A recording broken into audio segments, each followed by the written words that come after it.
Is this thing on? Welcome back to Big Mouth, and fancy seeing you here, and you. I really welcome my friends and especially my enemies. Come in, sit down, grab a pew if you can find one, because we are so close to getting the Snyder Cut now.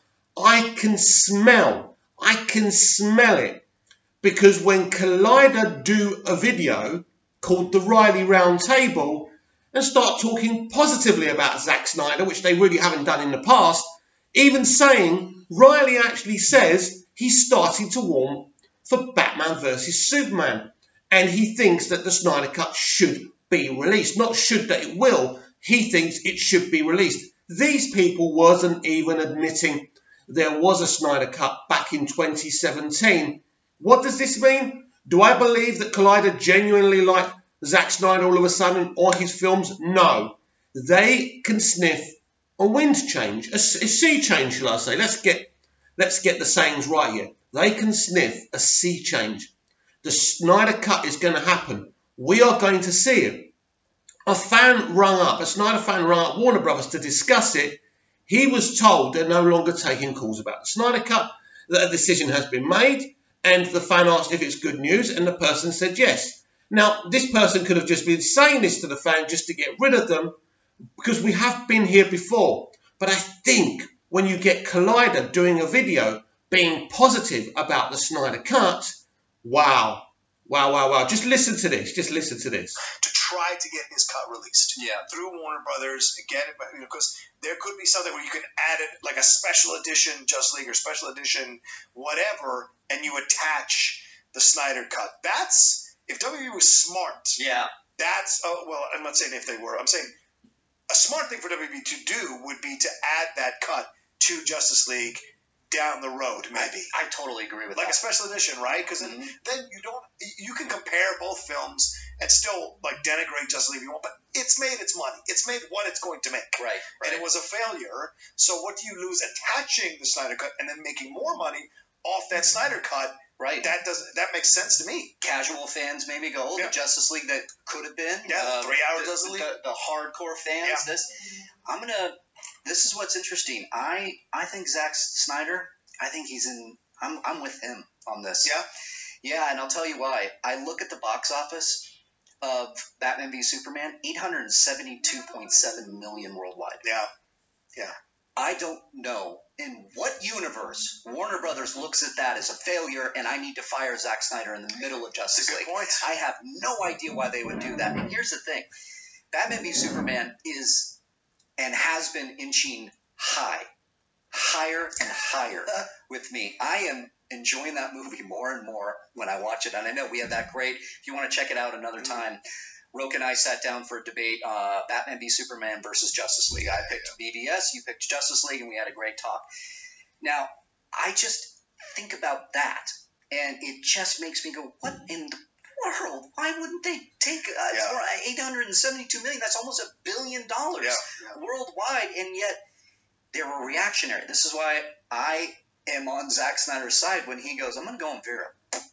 And I'm going to do this. Yeah, he's going to mess with him. Because he had some passion. And there are a lot of fans out there, you referenced the Batman thing. Yeah. And it never bothered me. I'm not a Batman purist, I guess, but maybe we would call it, because I look at all the other films in the Batman series and it's like he's killing people left and right. Right. I don't get it. I think that's just the culture we're in right now, that somebody puts it on Twitter and all becomes it's a megaphone and everybody jumps in. Right. Because and everybody rightly so brought up Batman and Batman Returns, like putting some dynamite down the guy's thing, punching him and pushing him over, and then Michael Keaton walks away smiling. That was Batman for me. Superman and Batman were always the movie versions for me growing up. 1978, Superman being my favorite superhero movie of all time. So I never got behind that. It was, for me, I just loved what he was doing. It felt so different from Marvel. And I appreciated the giant swings he was taking. That Batman v Superman was dark as shit.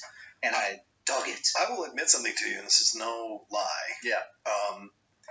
Since Aquaman and Shazam, I have grown in my appreciation of BVS. Yeah.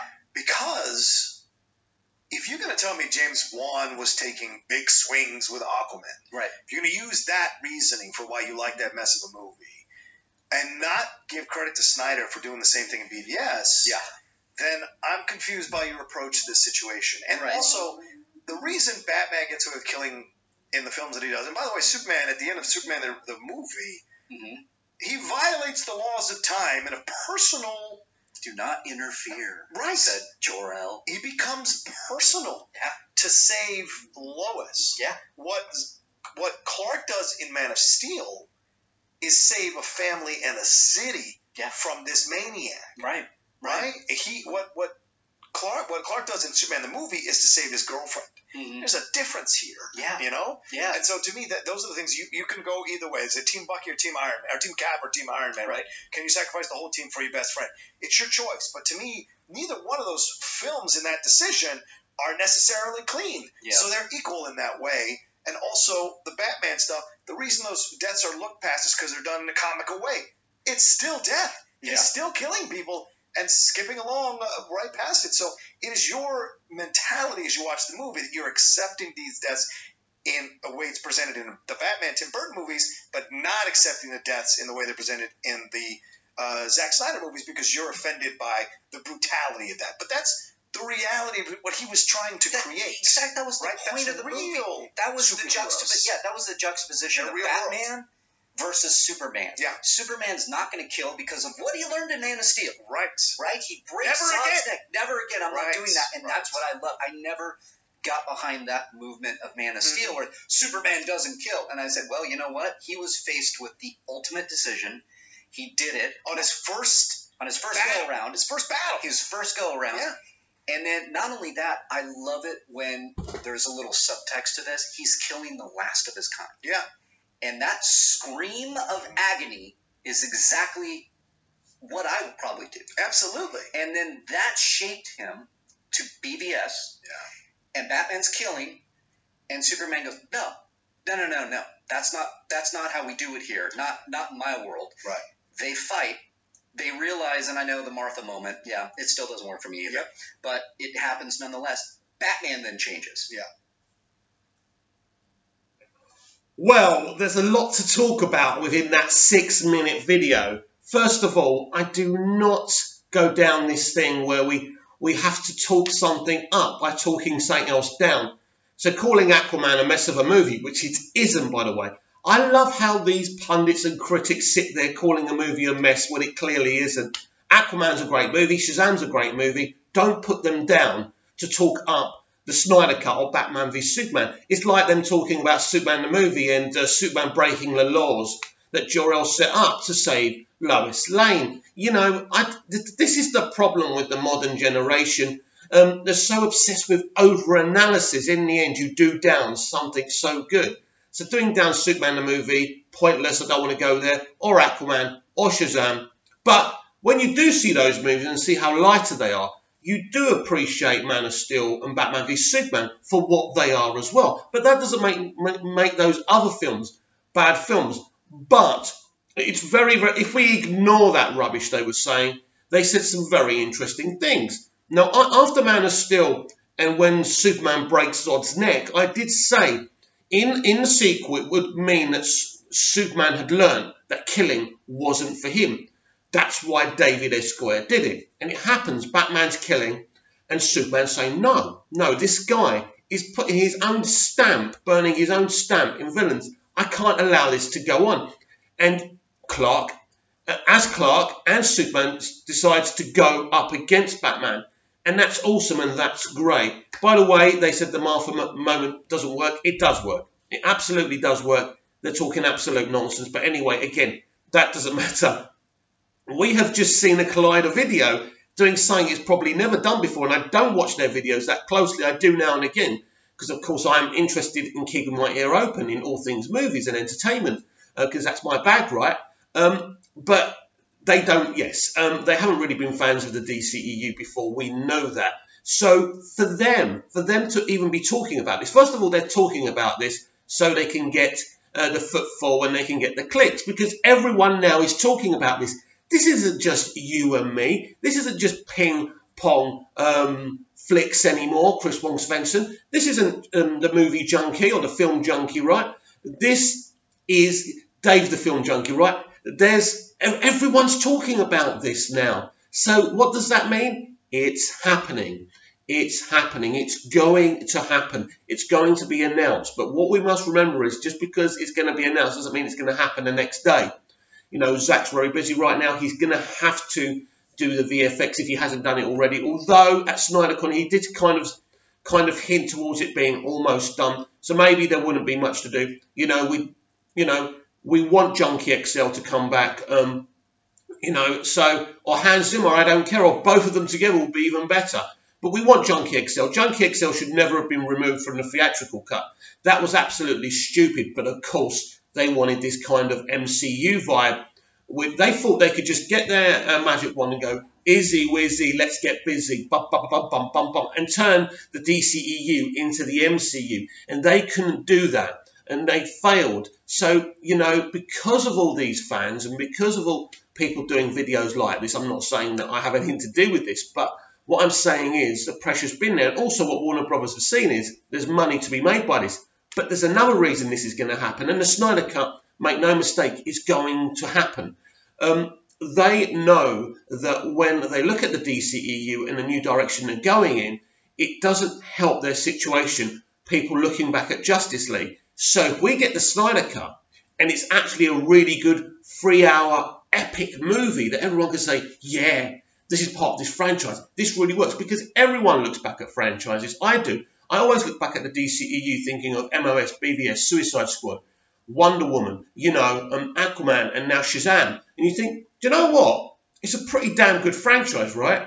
But when you think about Justice League, that's the one. That's the embarrassing. So if you've had a string of girlfriends and there's one really embarrassing one you're not proud to have dated, that's what Justice League is. So if we can get this Snyder Cut, we can forget about that theatrical cut. We can forget about the Justice League. Again, I don't blame Joss Whedon for what happened. He was put in charge to do a very difficult gig. Nobody would have got this, would have cleaned this up and turned, this film into kind of this MCU kind of narrative that they wanted.